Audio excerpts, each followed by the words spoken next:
Falamos agora, Nuno, de um prémio digital. Se bem te recordas, há umas semanas convidámos para estar aqui os gestores do Arquivos.pt, que estava na altura a lançar um prémio, a primeira edição do prémio do Arquivo.pt, um prémio que visava a distinguir projetos que dinamizassem precisamente o arquivo da internet em Portugal. Ora, a conclusão do processo está feita, está escolhido o principal vencedor. O projeto chama-se Conta-me Histórias, é uma nova plataforma portuguesa que agrega notícias e que recebeu, por isso, o prémio principal neste concurso, 10 mil euros, para continuar a desenvolver esta plataforma. Estão connosco no Almoço TSF o Ricardo Campos, que é investigador do Laboratório de Inteligência Artificial e Apoio à Decisão, no INESC-TEC, e também professor do Politécnico de Tomar. Estão também connosco o Vítor Mangaravita, que também é investigador do LIAD do INESC-TEC, e ainda o Arian Pasquali. Bem-vindos, parabéns. Olá, obrigado. Conta-me Histórias, segundo eu li no descritivo, o título é inspirado precisamente na música dos Chutes e Pontapés. Como é que se parte de uma música dos Chutes e Pontapés, que até tem a ver com amor, para um arquivo, ou uma forma de contar histórias em notícias?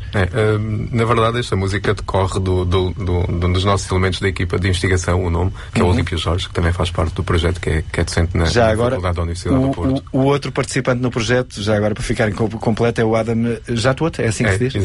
E que é docente na Universidade de Kyoto, no Japão. Exatamente. É polaco, é uma pessoa com quem já colaboramos há muitos anos. Então eu costumo dizer na brincadeira que o Olímpio Jorge tinha jeito para trabalhar na PJ por causa dos nomes de código que ele costuma dar aos nossos projetos, e ele de facto lançou uma série de nomes bastante interessantes, e pegámos nisto do Conta-me Histórias até porque nós somos também fãs dos Chutes e Pontapés, e de alguma forma isto também retrata um pouco aquilo que nós queríamos dizer, não é? Contar histórias ao longo do tempo, que é aquilo também que os Chutes retratam na sua música, de coisas que possivelmente a gente já não viu ou não se recorda, não é? Tem um pouco a ver com isso, numa altura em que nós somos assoberbados com tanta informação, não é? Numa altura em que temos um boom exponencial do volume de dados, muito associado ao Big Data, e também a própria questão dos fake news, esta questão da gente poder revisitar o passado, um bocado o Ari há pouco dizia antes de entrarmos para aqui o regresso ao passado, tem um bocado a ver com isso. Vamos definir aqui o que é o projeto. Quem quiser acompanhar a nossa conversa com um computador à frente pode digitar Conta-me Histórias, é tudo pegado, sem ífanes, contamehistórias.inesctec.pt /arquivo pt/ É isto. Sim. Na verdade, se fizermos só contamehistórias.inesctec.pt já dá. Suficiente. Já chega lá. Exato. O que é que se faz a partir do momento em que se entra? Ok. Isto é uma versão beta. Sim, é uma versão beta, na verdade. Temos aí uma série de exemplos que já estão pré-definidos e que são executados automaticamente. Alguns desses exemplos foram escolhidos pela nossa equipa de investigação como um valor acrescentado de facto para as pessoas, sejam elas jornalistas, políticos ou mesmo estudantes que queiram ter uma noção dos pontos ao longo do tempo. Um dos temas que aqui está é a Troika, por exemplo. É, a Troika. Portanto, na verdade, eu ainda me recordo da Troika aqui em Portugal, não é? Mas não me recordo de todos os detalhes. E a verdade é que, ao clicarmos aí nesse exemplo da Troika em Portugal, ele vai criar automaticamente uma narrativa colocado ao longo dos períodos de tempo mais relevantes, e isso vai permitir ao utilizador uma contextualização temporal. O que é bastante interessante no sentido em que, de um momento para o outro, olhamos além para o ano de 2011 e conseguimos perceber quando é que a Troika entrou aqui em Portugal, por que motivos é que ela entrou, e depois podemos avançar ao longo do tempo, não é? E ver inclusive quais é que são os principais intervenientes dessa história. Mas vocês o que criaram foi o mecanismo que vai à procura das componentes da história. Isso. Porquê? Porque as notícias elas já nos são facultadas pelo Arquivo.pt, que é reconhecidamente uma das melhores plataformas de preservação web a nível internacional, não é? E eu convido os investigadores portugueses e a comunidade para visitarem também o Arquivo.pt. Basicamente eles deram-nos o acesso àquelas notícias, e em cima disso o que nós fazemos é um agregador de notícias temporal, no sentido em que dispõe ao longo do tempo os títulos mais importantes para mostrar ao utilizador. Outros exemplos bastante interessantes que a gente tem e que dizem muito à sociedade portuguesa é os lesados do BES, não é? Mais uma vez podemos revisitar automaticamente o passado tendo isso como tópico. Ariano, o que é que difere o Conta-me Histórias de uma busca no Google? Bom, o que o Conta-me Histórias faz, diferentemente do Google, é que a gente consegue montar numa linha do tempo, de forma resumida, as notícias mais importantes sobre as datas mais importantes daquele período que a gente está pesquisando, né? Por exemplo, o Conta-me Histórias, ele vai analisar uma consulta nos últimos 10 anos, nos últimos 20 anos, e vai nos dizer quais foram os momentos mais importantes e vai tentar contar uma história muito mais resumida, muito mais palpável e próxima da realidade. Enquanto no Google você vai levar muito mais tempo para chegar no mesmo resultado, né? E talvez nem consiga, na verdade, porque muitas das páginas, muitas das notícias, os portais de notícias, eles acabam retirando do ar as notícias depois de alguns anos, né? Então, com Conta-me Histórias e por causa do arquivo PT, a gente consegue resolver esse problema. Mesmo as esquecidas, né? Mesmo as partes esquecidas. Exatamente. Existe a parte esquecida da internet, né? Que enfim. E como é que é definida a relevância da história ser selecionada ou não? Onde é que isso entra? É um ponto de facto bastante importante, que é, na verdade, a cereja em cima do topo do bolo, não é? Isto não é um projeto que decorre de agora, é um projeto que a gente já tem vindo a desenvolver há algum tempo. O Vítor veio do Brasil propositadamente também para ser um bom contributo nesta análise que a gente faz, e decorre também de um projeto internacional, de um artigo internacional que este ano tivemos a sorte também e o mérito de termos sido premiados nesse sentido, que é um extrator de palavras relevantes e que conseguimos olhar para um texto também bastante útil para os jornalistas. Já agora o link é iake.inesctec.pt. É um extrator de palavras relevantes que consegue determinar quais é que são as palavras mais relevantes. E aqui neste caso o que a gente faz é uma versão adaptada do iake para detectar quais são, de entre todos os títulos que o arquivo nos devolve, quais são os títulos mais importantes para mostrar ao utilizador, sob pena de estarmos a passar ao utilizador demasiada informação. Portanto, não é isso que a gente faz. A gente constrói uma narrativa sumarizada, como a Ariane estava a focar, por forma a retirar esse peso do lado do utilizador. E, tanto fazemos isso com base num conjunto de medidas estatísticas, o que faz com que o sistema seja maioritariamente independente da língua. Ou seja, o nosso sistema pode inclusive ser adaptado tanto ao arquivo PT, que é maioritariamente de notícias em português, como a qualquer outro arquivo que seja, por exemplo, de notícias em inglês. Inclusive já tivemos a oportunidade de testar na nossa equipa também isto em cima de artigos científicos e inclusive em cima de artigos em inglês do New York Times e de outras coleções norte-americanas, e o desempenho é bastante bom. A adaptação é muito simples em termos de rapidez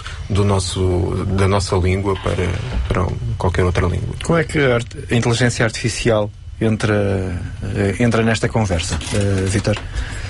De fato, o que a gente está usando agora não está muito dentro de inteligência artificial, mas a gente está abordando coisas que são muito usadas dentro da inteligência artificial, até porque a gente não quer ter que depender muito de dados do nosso lado. A gente está mais dependente do arquivo PT, dos resultados dele, para a gente conseguir resultados relevantes em cima disso.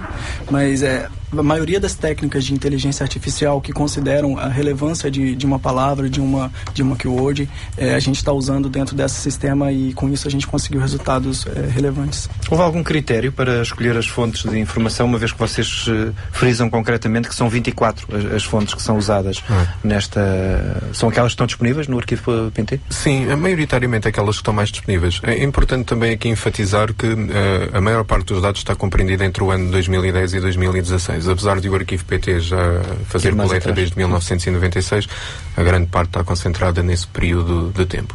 Ou seja, e é possível alargar, a meio do processo, alargar... Ou seja, isto é tão simples quanto, se o arquivo PT amanhã desejar... Eles têm normalmente aquilo que eles designam por um período de embargo de 2 anos. Portanto, os dados agora estão até 2016. No final deste ano vão incluir os dados de 2017. E nesse preciso segundo, o nosso sistema, ele não precisa de fazer nada. Ele vai continuar a ler os dados do arquivo e, portanto, vamos passar a ter histórias nesse ano, nesse preciso momento, que passam a ser contadas até ao ano de 2017. Este vosso trabalho é apenas... é um trabalho que está feito agora, ou que precisa de continuar a ser feito? Tem muitas melhorias para continuar. Desde logo isto é enquadrado numa linha de investigação que temos na nossa equipa e que o professor Alípio Jorge faz parte deste projeto, tem vindo há muito tempo a bater-se por ela, que é a criação de narrativas automáticas, e a gente já tem feito algum trabalho nessa área. Este ano organizámos uma conferência internacional. São vocês que estão a tratar da forma de eu não ter trabalho? No fundo, de auxiliar o trabalho dos jornalistas, porque, na verdade, se quiser saber alguma coisa mais detalhada sobre um determinado tópico, seria impossível nos dias de hoje sem o Conta-me Histórias, eu diria desta forma despretensiosa, porque não é possível aceder a páginas web de uma forma antigas, de uma forma tão integrada. Porque o mundo hoje é tão rápido e há tanta volatilidade em termos das notícias que essa informação se perde. E, no fundo, se eu quiser saber alguma coisa sobre o processo da Troika em Portugal, eu rapidamente, ao clicar naquela pesquisa, eu consigo ter a história toda contada. Não é? A gente vê uma série de exemplos, desde a Moody's, o FMI, exemplos sobre a categoria do desporto, o Carlos Queiroz, que também tem muitas histórias. É importante focar que tudo isso diz respeito a um conjunto de personalidades que foram objeto, obviamente, de reportagem ao nível da comunicação social, não é? E, portanto, são uma série de exemplos bastante... Só o que foi notícia é que pode ser contado. Isso. Talvez o Conta-me História seja notícia daqui a 2 anos, quando for para o ar, não é? Queria fazer apenas uma nota de rodapé. Portanto, estamos a falar de exemplos que estão aí, que as pessoas podem utilizar, mas existe também, e é dada a possibilidade ao utilizador de fazer pesquisa por aquilo que o utilizador entender. Okay? O utilizador pode chegar lá e pode colocar uma pesquisa qualquer. Aliás, eu ontem estava com o Vítor estávamos a falar sobre o acordo ortográfico, e eu disse, deixa-me criar aqui uma narrativa para o acordo ortográfico, e fui ver e percebe-se claramente a história do acordo ortográfico em 5 minutos. Como é que se lê a história? Lê-se pela ordem que os resultados apresentam? É a forma correta de seguir a narrativa? É essa? Sim, exato. Portanto, vamos supor o acordo ortográfico, o principal tópico ocorre além por ano de 2011, salvo erro, se eu não estou em erro, e entretanto vimos por aí abaixo temporalmente, ou seja, aparecem as primeiras notícias, as mais relevantes, que o nosso algoritmo que desenvolvemos conseguiu determinar como sendo as mais relevantes, e vêm por aí abaixo de uma forma cronologicamente ordenada. Chegamos ao final das notícias, se quisermos avançamos para outro período temporal, 2013, 2014 e por aí fora, não é? É importante reter que se a pessoa quiser saber mais detalhes, porque eu digo que isto é uma ferramenta muito importante para os jornalistas, se quisermos saber mais detalhes, basta dar um cliquezinho e isto remete-nos para a página do Arquivo PT, com aquele conteúdo preservado há muitos anos. Okay. Veja a vantagem que isto é para a própria democracia, não é? É uma coisa que eu acho fascinante, torna todas... vai no sentido de tornar uma democracia mais transparente, não é? Mesmo a análise de discursos políticos, nós encontramos além coisas bastante interessantes ao nível da política que nos fazem recordar alguns dos pontos mais importantes dessa... Ricardo Campos, obrigado por terem vindo ao Almoço TSF, o Ricardo Campos, o Ariane Pascoal e também o Vítor Mangaravita, que são 3 dos elementos ligados a esta equipa que foi premiada com a primeira distinção dos prémios Arquivo PT. Conta-me Histórias é o nome deste projeto, inspirado precisamente neste tema que estamos a ouvir dos chutes e pontapés, o Conta-me Histórias, que hoje foi protagonista do almoço em tsf.pt. Pode precisamente ter a ligação direta para o contamehistorias.inesctec.pt. Daí pode já seguir a versão beta, a versão experimental desta plataforma.